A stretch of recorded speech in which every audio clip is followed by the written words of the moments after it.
Hi friends, ನಿಮ್ಮೆಲ್ಲರಿಗೂ ಕೂಡ ನಿಮ್ಮದೇ ಆಗಿರ್ತಕ್ಕಂಥ ಯೂಟ್ಯೂಬ್ ಚಾನಲ್ ಸ್ಟಡಿ ವಿತ್ ಪರಶುರಾಮ್ಗೆ ಸ್ವಾಗತ ಅಂತ ಹೇಳ್ತಾ, ಇಂದು SSLCಯ ಮಾದರಿ ಪ್ರಶ್ನೆ ಪತ್ರಿಕೆ 2 ವಿಜ್ಞಾನದಲ್ಲಿ ಕೀ ಉತ್ತರಗಳನ್ನು ನೋಡೋಣ. ಫಿಸಿಕ್ಸನ್ನು ಕವರ್ ಮಾಡ್ತೀನಿ. ಸೊ ನೆಕ್ಸ್ಟ್ ವಿಡಿಯೋದಲ್ಲಿ ಕೆಮಿಸ್ಟ್ರಿ ಮತ್ತು ಬಯೋವನ್ನು ಕವರ್ ಮಾಡ್ತೀನಿ. ಸೊ ವಿಡಿಯೋನ ಲೈಕ್, ಶೇರ್ ಮತ್ತು ಸಬ್ಸ್ಕ್ರೈಬ್ ಮಾಡೋದನ್ನು ಮಾತ್ರ ಮರೆಯದಿರಿ. ವಿಡಿಯೋದ ಡಿಸ್ಕ್ರಿಪ್ಷನ್ ಬಾಕ್ಸ್ನಲ್ಲಿ ನಾನು ಆಲ್ರೆಡಿ ವಿಡಿಯೋಗಳನ್ನು ಹಾಕ್ತಾ ಬಂದಿದ್ದೀನಿ. ಎಲ್ಲ ಮಾಡೆಲ್ ಕ್ವಶನ್ ಪೇಪರ್ಗಳ ಸೊಲ್ಯೂಷನ್ಸ್ಗಳನ್ನು ಆನ್ಸರ್ಸು ಅವುಗಳನ್ನು ನೋಡಿ ಅಂತ ಹೇಳ್ತಾ ಈ ವಿಡಿಯೋನ ಶುರು ಮಾಡ್ತೀನಿ. ಕಮೆಂಟ್ ಪಕ್ಕ ಹೈಪ್ ಇದೆ, ಹೈಪನ್ನು ಒತ್ತಿ ಅಂತ ಹೇಳ್ತಾ model question paper 2 physics key answer. First multiple choice question ಇತ್ತು, ವಿದ್ಯುತ್ ಪ್ರವಾಹದ SI ಏಕಮಾನ ಅಂತ ಕೇಳಿದರು. ಸೊ ವಿದ್ಯುತ್ ಪ್ರವಾಹದ SI ಏಕಮಾನ ಬಂದುಬಿಟ್ಟು ಆಪ್ಷನ್ ಎ ಆಂಪಿಯರ್ ಎ ಅನ್ನೋದು ಸರಿಯಾದ ಉತ್ತರ ಬರ್ತದೆ. ಎರಡನೇ ಪ್ರಶ್ನೆ, ಚಿತ್ರ ಗಮನಿಸಬೇಕು. ವೃತ್ತಾಕಾರದ ಸುರುಳಿಯ ಕೇಂದ್ರ ಸಿನಲ್ಲಿ ಕಾಂತಕ್ಷೇತ್ರ ಎಷ್ಟಿರ್ತದೆ ಅಂತ ಕೇಳಿದರು. ಆಪ್ಷನ್ ಎ 0 ಅಂತಕ್ಕಂಥದ್ದು ಸರಿಯಾದ ಉತ್ತರ ಬರ್ತದೆ. ಇನ್ನು ಒಂದೇ ವಾಕ್ಯದಲ್ಲಿ ಉತ್ತರಗಳನ್ನು ಕೊಡಬೇಕು. ವಾಹನದ ಹಿನ್ನೋಟ ದರ್ಪಣವಾಗಿ ಯಾವ ದರ್ಪಣವನ್ನು ಬಳಸ್ತಾರೆ ಅಂತ ಕೇಳಿದರು. ಉತ್ತರ ಪೀನ ದರ್ಪಣ ಅನ್ನೋದು ಸರಿಯಾದ ಉತ್ತರ ಬರ್ತದೆ. ಪ್ರಶ್ನೆ 4, ಗ್ರಹ ವಿದ್ಯುತ್ ಮಂಡಲದಲ್ಲಿ ಓವರ್ಲೋಡ್ ತಡೆಯಲು ಯಾವುದಾದರೂ 2 ಸಲಹೆ ಕೊಡಿ ಅಂತ ಕೇಳಿದ್ದಾರೆ. ನಿಗದಿತ ರೇಟಿಂಗ್ ಇರುವ ವಿದ್ಯುತ್ ಉಪಕರಣಗಳನ್ನು ಬಳಸಬೇಕು. ಒಂದೇ ಸಾಕೆಟ್ಗೆ ಹಲವು ಉಪಕರಣಗಳನ್ನು ಅಳವಡಿಸಬಾರದು. ಫ್ಯೂಸ್ ಮತ್ತು NCBಗಳಂಥ ಸುರಕ್ಷಾ ಸಾಧನಗಳನ್ನು ಬಳಕೆ ಮಾಡಬೇಕು ಅಂತ 2 ಸಲಹೆ ಬರೆದ್ರೆ ಸಾಕು. ಇನ್ನು 2 ಮಾರ್ಕ್ಸ್ ಕ್ವಶನ್ ಕೇಳಿದರು. ಸರಳ ವಿದ್ಯುತ್ ಮಂಡಲದ ಚಿತ್ರವನ್ನು ಬರಿಬೇಕು. ಅದರಲ್ಲಿ ಅಮಿಮೀಟರ್ ಮತ್ತು ವೋಲ್ಟಮೀಟರ್ಗಳನ್ನು ಗುರುತಿಸಲಿಕ್ಕೆ ಕೇಳಿದರು. ಈ ತನ್ನಾಗಿರ್ತಕ್ಕಂಥ ಇದು ವೋಲ್ಟಮೀಟರ್ ಇದೆ, ಅಮಿಮೀಟರ್ ಇದೆ. ಸರಳವಾಗಿರ್ತಕ್ಕಂಥ ವಿದ್ಯುತ್ ಮಂಡಲದ ರಚನೆಯನ್ನು ನೀವು ಮಾಡಬೇಕಿತ್ತು.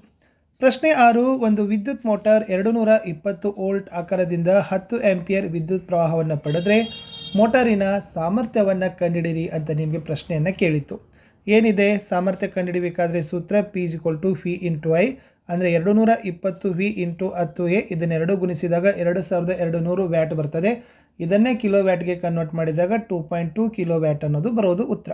ಪ್ರಶ್ನೆ 7, ಬಿಳಿಯ ಬಣ್ಣದ ಬೆಳಕಿನ ಪುನರ್ ಸಂಯೋಜನೆಯನ್ನು ತೋರಿಸಲು ನ್ಯೂಟನ್ ರವರು ಮಾಡಿದ ಪ್ರಯೋಗದ ಚಿತ್ರ ಬರೀರಿ ಅಂತ ಕೇಳಿದ್ದಾರೆ. ಈ ತನ್ನಾಗಿರ್ತಕ್ಕಂಥದ್ದು ಒಂದು ಪಟ್ಟಕದ ಚಿತ್ರ ಇದೆ. ಸೊ ಇದು ಅಶ್ರಗ ಅಂತ ಹೇಳ್ತೀವಿ. ಸೊ ಈ ತನ್ನ ಬಿಳಿ ಬೆಳಕಿದೆ, 6V ಇದೆ, 6V ಬರ್ತದೆ, ಪರದೆ ಬಿಳಿ ಬೆಳಕು. ಇಲ್ಲಿ A P1 ಆಮೇಲೆ P2 RV ಅನ್ನೋದನ್ನು ನೀವೇನು ಮಾಡಬೇಕು, ಚೆನ್ನಾಗಿ ಅದನ್ನು ಮಿಸ್ ಮಾಡದೆ ಗುರುತಿಸಿದರೆ ಉತ್ತರ ಕರೆಕ್ಟ್ ಆಗ್ತದೆ. ಇನ್ನು 3 ಮಾರ್ಕ್ ಕ್ವಶನ್ಸ್ಗೆ ಬರೋಣ.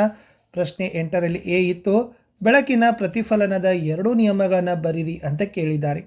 ಸೊ ಮೊದಲ ನಿಯಮ ಹೇಳೋದು ಪತನ ಕೋನ ಪ್ರತಿಫಲನ ಕೋನಕ್ಕೆ ಸಮಾನೇ ಇರೋದು. ಎರಡನೇದು ಪತನ ಕಿರಣ, ಪ್ರತಿಫಲನ ಕಿರಣ ಮತ್ತು ಪತನ ಬಿಂದುವಿನಲ್ಲಿ ಪ್ರತಿಫಲನದ ಮೇಲ್ಮೈಗೆ ಎಳೆದ ಲಂಬ, ಈ 3 ಒಂದೇ ಸಮತಲದಲ್ಲಿರ್ತವೆ ಅನ್ನೋದು ಉತ್ತರವನ್ನು ಬರೀಬೇಕು. ಬಿದಲ್ಲಿ ದರ್ಪಣದ ವರ್ಧನೆ ಅಂದರೆ ಏನು, ವರ್ಧನೆಯ ಮೌಲ್ಯದಲ್ಲಿ ಋಣಾತ್ಮಕ ಚಿಹ್ನೆ ಏನನ್ನು ಸೂಚಿಸ್ತದೆ ಅಂತ ಕೇಳಿದ್ದಾರೆ. ದರ್ಪಣಗಳಿಂದ ಉಂಟಾದ ಪ್ರತಿಬಿಂಬದ ಎತ್ತರ ಹಾಗೂ ವಸ್ತುವಿನ ಎತ್ತರಗಳ ನಡುವಿನ ಅನುಪಾತವೇ ವರ್ಧನೆ ಅಂತಲೇ ಹೇಳೋದು. ಇನ್ನು ಈ ವರ್ಧನೆಯಲ್ಲಿ ಋಣಾತ್ಮಕ ಚಿಹ್ನೆ ಏನು ಮಾಡ್ತದಪ್ಪ ಅಂದ್ರೆ ಸತ್ಯ ಪ್ರತಿಬಿಂಬವನ್ನು ಸೂಚಿಸ್ತದೆ ಅಂತ ಬರೆದ್ರೆ ಸಾಕು.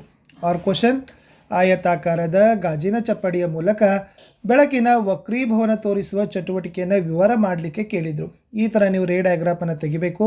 ಸೊ ಇದನ್ನು ಚೆನ್ನಾಗಿ ನೋಡಿಕೊಂಡು ಪ್ರಯೋಗದ ವಿವರಣೆಗಳನ್ನು ಸಹಿತನೂ ಕೂಡ ಬರೀಬೇಕು. ಚಿತ್ರದಲ್ಲಿ ತೋರಿಸಿದಂತೆ ಒಂದು ಡ್ರಾಯಿಂಗ್ ಹಲಗೆಯ ಮೇಲೆ ಬಿಳಿ ಕಾಗದ ಹಾಳೆಯನ್ನು ಅದರ ಮೇಲೆ ಗಾಜಿನ ಚಪ್ಪಡಿಯನ್ನಿಟ್ಟು ಪೆನ್ಸಿಲ್ ಸಹಾಯದಿಂದ ಸುತ್ತಲೂ ರೇಖೆಗಳನ್ನು ಎಳೆದು ABCD ಅಂತಲೇ ಗುರುತಿಸಬೇಕು. ABಗೆ ಲಂಬ ಎಳೆದು N ಎಂದು ಗುರುತಿಸಬೇಕು. ಛೇದಿಸುವ ಬಿಂದು Oನಿಂದ ಲಂಬಕ್ಕೆ ಓರೆಯಾಗಿ ರೇಖೆ ಎಳೆದು EF ಬಿಂದುಗಳಲ್ಲಿ ಗುಂಡು ಪಿನ್ನಗಳನ್ನು ಅಂಟಿಸಬೇಕು. ಸೊ ಇನ್ನೊಂದು ಬದಿಯಲ್ಲಿ EFಗಳೊಂದಿಗೆ ಸರಳ ರೇಖೆ ಉಂಟು ಮಾಡುವಂತೆ 2 ಗುಂಡು ಪಿನ್ನುಗಳನ್ನು ಅಂಟಿಸಿ ಅವುಗಳನ್ನು GH ಎಂದು ಗುರುತಿಸಿ ಗಾಜಿನ ಚಪ್ಪಡಿಯನ್ನು ತೆಗೆದು EF ಮತ್ತು GH ಬಿಂದುಗಳನ್ನು ಸೇರಿಸಿದಾಗ ಅವು ಒಂದೇ ಸರಳ ರೇಖೆಯಲ್ಲಿ ಇರೋದಿಲ್ಲ. ಇದಕ್ಕೆ ಬೆಳಕಿನ ವಕ್ರೀಭವನ ಕಾರಣ ಅಂತ ಬರೆದ್ರೆ ಉತ್ತರ ಕಂಪ್ಲೀಟ್ ಆಗ್ತದೆ. ಮುಂದಿನ ಪ್ರಶ್ನೆ, ಸಮೀಪ ದೃಷ್ಟಿ ಅಂದರೆ ಏನು ಅಂತ ಕೇಳಿದರು. ಇಲ್ಲಿ ಸಮೀಪದ ವಸ್ತುಗಳು ಸ್ಪಷ್ಟವಾಗಿ ನೋಡಬಲ್ಲ, ಆದರೆ ದೂರದ ವಸ್ತುಗಳನ್ನು ಸ್ಪಷ್ಟವಾಗಿ ನೋಡಲು ಸಾಧ್ಯವಿಲ್ಲದ ಕಣ್ಣಿನ ದೋಷವೇ ಸಮೀಪ ದೃಷ್ಟಿ ದೋಷ. ಇನ್ನು ಕಣ್ಣಿನ ಹೊಂದಾಣಿಕೆ ಸಾಮರ್ಥ್ಯ ಅಂದರೆ ಏನು, ದೂರದ ವಸ್ತುಗಳನ್ನು ನೋಡುವಾಗ ಕಣ್ಣು ಹೇಗೆ ಹೊಂದಾಣಿಕೆ ಆಗ್ತದೆ ಅಂತ ಕೇಳಿದ್ದಾರೆ. ದೂರದ ಮತ್ತು ಹತ್ತಿರದ ವಸ್ತುಗಳನ್ನು ವೀಕ್ಷಿಸಲು ಕಣ್ಣಿನ ಮಸೂರವು ಸಂಗಮ ದೂರದಲ್ಲಿ ಮಾಡಿಕೊಳ್ಳೋ ಹೊಂದಾಣಿಕೆಯನ್ನು ನಾವು ಕಣ್ಣಿನ ಹೊಂದಾಣಿಕೆ ಸಾಮರ್ಥ್ಯ ಅಂತಲೇ ಕರೆಯೋದು. ಈ ದೂರದ ವಸ್ತುಗಳನ್ನು ನೋಡಿದಾಗ ಸಿಲಿಯರಿ ಸ್ನಾಯುಗಳು ವಿಶ್ರಾಂತಗೊಳ್ಳುವುದರಿಂದ ಮಸೂರ ತೆಳ್ಳಗಾಗ್ತದೆ ಮತ್ತು ಸಂಗಮ ದೂರ ಹೆಚ್ಚಾಗ್ತದೆ ಅಂತ ಬರೆದ್ರೆ ಸಾಕು. ಇನ್ನು ನಕ್ಷತ್ರಗಳು ಮಿನುಗುವಂತೆ ಕಾಣ್ತದೆ, ಆದರೆ ಗ್ರಹಗಳು ಮಿನುಗೋದಿಲ್ಲ ಏಕೆ ಅಂತ ಒಂದು ಪ್ರಶ್ನೆ ಇದೆ. ಎಸ್, ನಕ್ಷತ್ರಗಳ ಮಿನುಗುವಿಕೆಯು ವಾಯುಮಂಡಲದಲ್ಲಿ ನಕ್ಷತ್ರದ ಬೆಳಕಿನ ವಕ್ರೀಭವನದಿಂದ ಉಂಟಾಗಿದೆ. ಈ ವಾಯುಮಂಡಲದಲ್ಲಿನ ವಿವಿಧ ಸ್ತರಗಳ ವಕ್ರೀಭವನ ಸ್ಥಿರಾಂಕ ಭಿನ್ನವಾಗಿರೋದ್ರಿಂದ ನಕ್ಷತ್ರಗಳಿಂದ ಬರುವ ಬೆಳಕು ಸತತವಾಗಿ ವಕ್ರೀಭವನವನ್ನು ಹೊಂದುತ್ತದೆ. ಇದರಿಂದ ನಕ್ಷತ್ರಗಳು ನಮಗೆ ಮಿನುಗಿದಂತೆ ಕಾಣ್ತದೆ. ಆದರೆ ಗ್ರಹಗಳು ನಕ್ಷತ್ರಗಳಿಗಿಂತ ಹತ್ತಿರದಲ್ಲೇ ಇದ್ದಾವೆ. ಇದರಿಂದಾಗಿ ಅವು ನಕ್ಷತ್ರಗಳಿಗಿಂತ ದೊಡ್ಡದಿರುವಂತೆ ಗೋಚರಿಸ್ತದೆ. ಬೆಳಕಿನ ಆಕಾರ ದೊಡ್ಡದಾದಂತೆ ಬೆಳಕಿನ ಸ್ಥಿತ್ಯಂತರ ಕಡಿಮೆ ಆಗ್ತದೆ. ಆದ್ದರಿಂದ ಅವು ಮಿನುಗೋದಿಲ್ಲ ಅಂತ ಬರೆದ್ರೆ ಉತ್ತರ ಕಂಪ್ಲೀಟ್ ಆಗ್ತದೆ. ನೆಕ್ಸ್ಟ್ ಕ್ವಶನ್, ಸೋಲನಾಯ್ಡ್ ಅಂದರೆ ಏನು? ಎಸ್, ಅವಾಹಕ ಹೊದಿಕೆ ಇರುವ ತಾಮ್ರದ ತಂತಿಯ ಅನೇಕ ಸುರುಳಿಗಳನ್ನು ಒತ್ತೊತ್ತಾಗಿ ಜೋಡಿಸಿರುವ ಸಿಲಿಂಡರಿನ ಆಕಾರದ ಸಾಧನವನ್ನೇ ಸೋಲೆನಾಯ್ಡ್ ಅಂತ ಕರೆಯೋದು. ಇನ್ನು ಫ್ಲೆಮಿಂಗನ ಎಡಗೈ ನಿಯಮವನ್ನು ಬರಲಿಕ್ಕೆ ಕೇಳಿದರು. ಎಡಗೈನ ಹೆಬ್ಬೆರಳು, ತೋರು ಬೆರಳು ಮತ್ತು ಮಧ್ಯದ ಬೆರಳುಗಳನ್ನು ಪರಸ್ಪರ ಲಂಬವಾಗಿರುವಂತೆ ಹಿಡಿದುಕೊಂಡಾಗ ತೋರು ಬೆರಳು ಕಾಂತಕ್ಷೇತ್ರದ ದಿಕ್ಕು, ಮಧ್ಯದ ಬೆರಳು ವಿದ್ಯುತ್ ಪ್ರವಾಹದ ದಿಕ್ಕು, ಹೆಬ್ಬೆರಳು ವಾಹಕದ ಮೇಲೆ ವರ್ತಿಸುವ ಚಲನೆಯ ಅಥವಾ ಬಲದ ದಿಕ್ಕನ್ನೇ ಸೂಚಿಸ್ತದೆ ಅಂತ ಬರೆದ್ರೆ ಸಾಕು. ಇನ್ನು ನಮ್ಮ ದೇಶದಲ್ಲಿ ಗ್ರಹ ವಿದ್ಯುತ್ ಮಂಡಲದ ಸಜೀವ ತಂತಿ ಮತ್ತು ತಟಸ್ಥ ತಂತಿಗಳ ನಡುವಿನ ವಿಭವಾಂತರ ಕೇಳಿದ್ದಾರೆ. 220 ವೋಲ್ಟ್ ಅನ್ನೋದು ಗೊತ್ತಿರಲಿ. ಒಂದು 4 ಮಾರ್ಕ್ ಕ್ವಶನ್ ಇದೆ.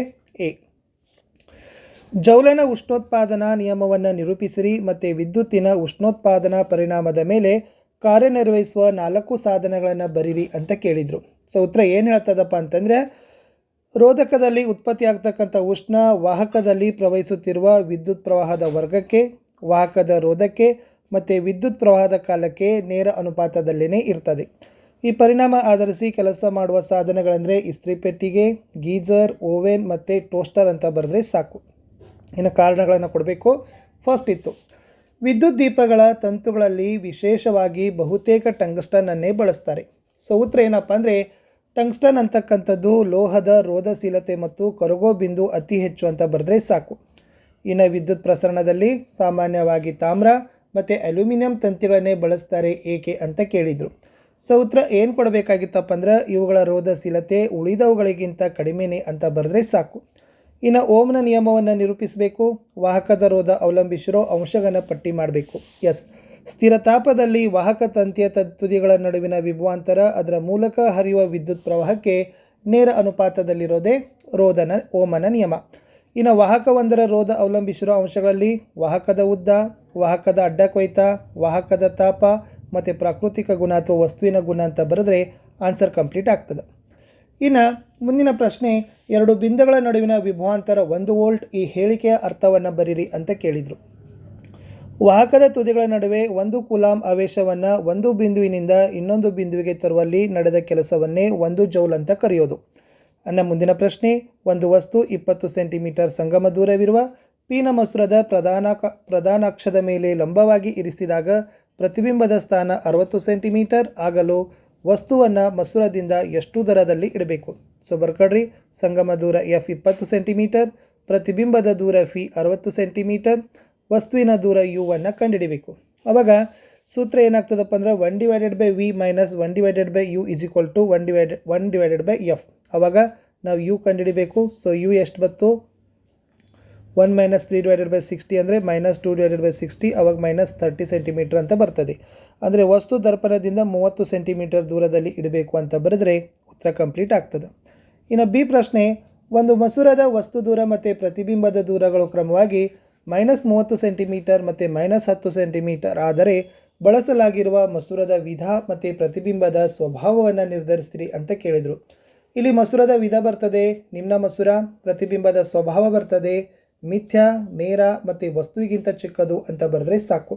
ಇಷ್ಟು ಸೆಕೆಂಡ್ ಮಾಡೆಲ್ ಕ್ವಶನ್ ಪೇಪರ್ನಲ್ಲಿ ನಾನು ಫಸ್ಟ್ ಪಾರ್ಟನ್ನು ಸಾಲ್ವ್ ಮಾಡಿದ್ದೀನಿ. ಸೆಕೆಂಡ್ ಪಾರ್ಟನ್ನು ಫಿಸಿಕ್ಸ್ ಮತ್ತು ಹೇಳಿದ್ದೀನಿ, ಕೆಮಿಸ್ಟ್ರಿ ಬಯೋವನ್ನು ಸದ್ಯದಲ್ಲೇ ತರ್ತೀನಿ ಅಂತ ಹೇಳ್ತಾ ಲೈಕ್, ಶೇರ್ ಮತ್ತು ಸಬ್ಸ್ಕ್ರೈಬ್ ಮಾಡೋದನ್ನು ಮಾತ್ರ ಮರೆಯದಿರಿ. ಬಾಯ್.